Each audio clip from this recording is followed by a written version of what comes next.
What happens when a small voice from a small island dares to echo across the world? What happens when a dream, born in the crowded streets of Manila, walks onto the biggest stage in America?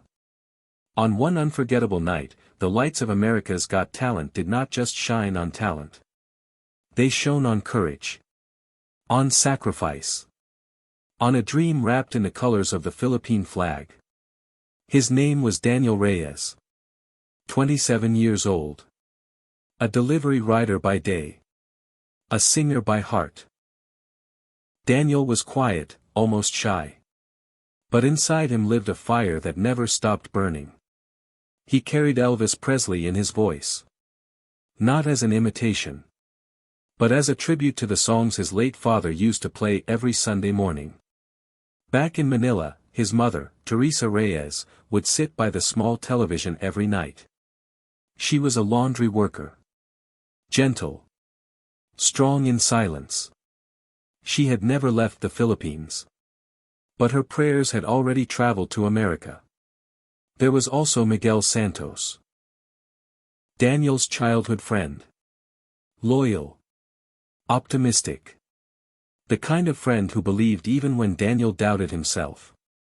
Miguel was the first one who uploaded Daniel's singing video online. The video that changed everything. When Daniel received the email from AGT, he stared at the screen for a long time.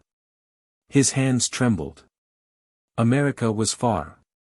The stage was bigger than anything he had ever seen. And Simon Cowell was known for breaking dreams with a single look. But Daniel was not just carrying a song. He was carrying his father's memory. His mother's sacrifices. His country's pride. Would his voice be enough? Would America hear a Filipino delivery rider? Or would they hear Elvis reborn in a new soul? On that night, when the spotlight found him, no one in the theater knew they were about to witness more than a performance. They were about to witness a young man standing between fear and destiny.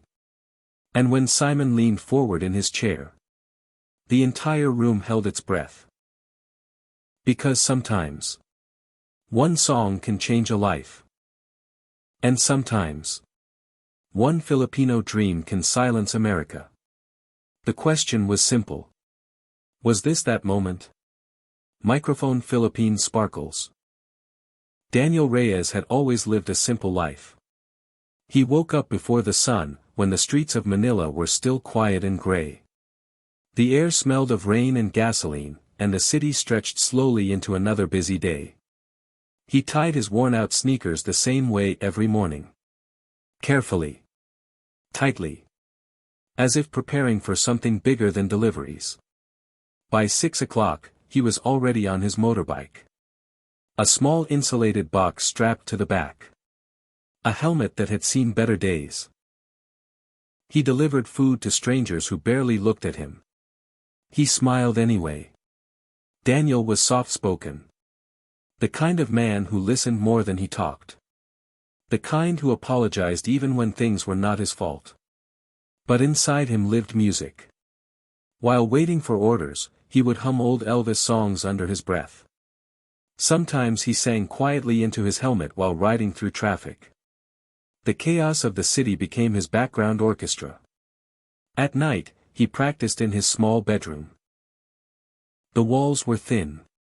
The fan above him made a clicking sound that never stopped. His neighbors sometimes complained. He would lower his voice, embarrassed. There were moments when doubt crept in. When he looked at himself in the cracked mirror and wondered if dreams were only meant for other people. He had no vocal coach. No expensive microphone. No connections. Just a second-hand speaker and a heart that refused to give up. Since his father passed away 3 years ago, the house had felt quieter. Elvis records no longer played on Sunday mornings. Daniel felt the silence deeply. Sometimes, he sang not for applause, but to feel close to his father again. He worried about money.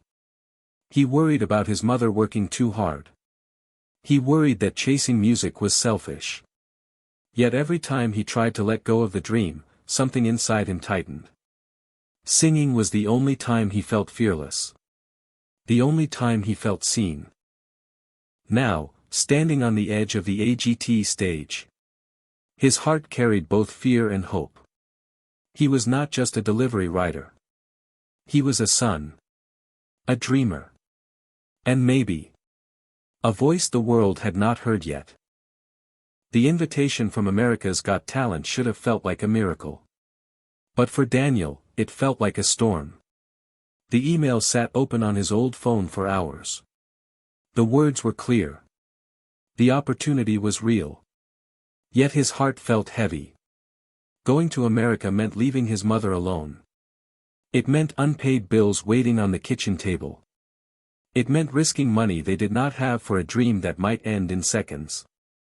Daniel had spent years being the responsible son. After his father passed away from a sudden heart attack, everything changed overnight. The music stopped. The laughter faded. And Daniel became the man of the house. He gave up small gigs at local bars because they paid little and ended late at night. He chose steady delivery work instead. Safe. Predictable. Practical. But every time he passed by a stage, even a small one in a mall, his chest tightened with quiet regret. He often wondered if his father would have told him to be brave. Or to be careful. The hardest nights were the silent ones. When his mother had already fallen asleep. When the city noise softened into distant echoes. That was when doubt grew louder. What if he failed on national television? What if Simon Cowell stopped him mid-song? What if the world laughed instead of listened? He feared not just rejection. He feared disappointing everyone who believed in him. Miguel kept telling him this was destiny. But Daniel saw something else.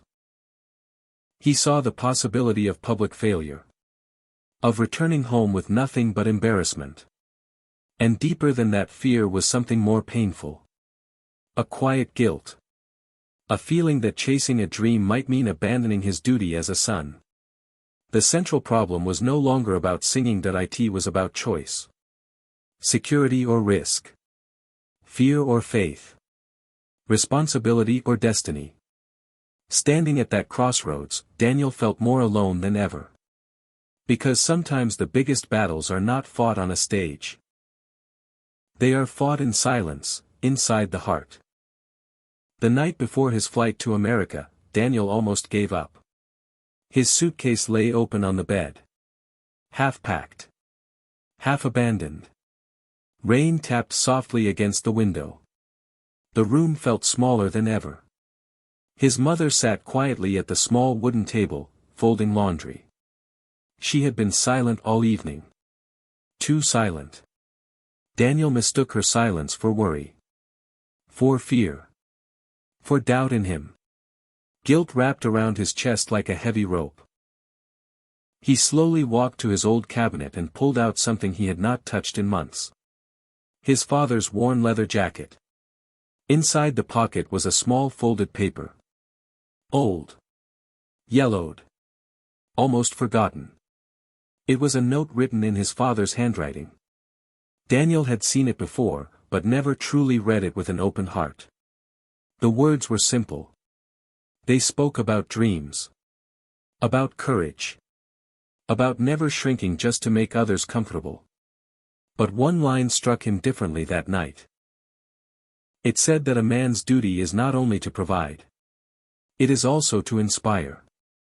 Daniel felt his throat tighten. For years, he believed being responsible meant being small. It meant choosing safety over passion. But suddenly he understood something unexpected. Maybe chasing his dream was not selfish. Maybe it was the greatest way to honor his father. As he stood there, holding the jacket close to his chest, his mother finally spoke through her quiet actions. She walked to the bedroom. Placed a small envelope inside his suitcase. Her savings. Money she had secretly set aside. Not for bills. Not for emergencies. For him. In that moment, everything shifted. The fear did not disappear. But it no longer controlled him. He realized he was not leaving his family behind. He was carrying them with him. The next day, as the airplane lifted into the clouds, Daniel did not feel like a delivery rider chasing a risky dream. He felt like a son stepping into destiny. And for the first time, he was not afraid of the stage. That night on the AGT stage became more than a performance. When Daniel opened his mouth and sang, the theater did not just hear Elvis. They heard sacrifice. They heard late nights. They heard a son who refused to let his father's music fade away. And when Simon leaned forward, no longer skeptical but stunned, it was clear that something rare had happened. A delivery rider from Manila had crossed oceans. Not with wealth. Not with connections. But with heart. The applause that followed was loud. But the real victory was quieter. It was the moment Daniel realized he had already won. Because courage is not measured by trophies. It is measured by the decision to try. He understood that fear never truly disappears.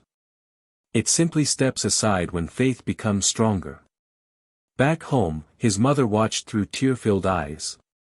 Not because her son stood on an American stage, but because he finally allowed himself to stand fully in his own light.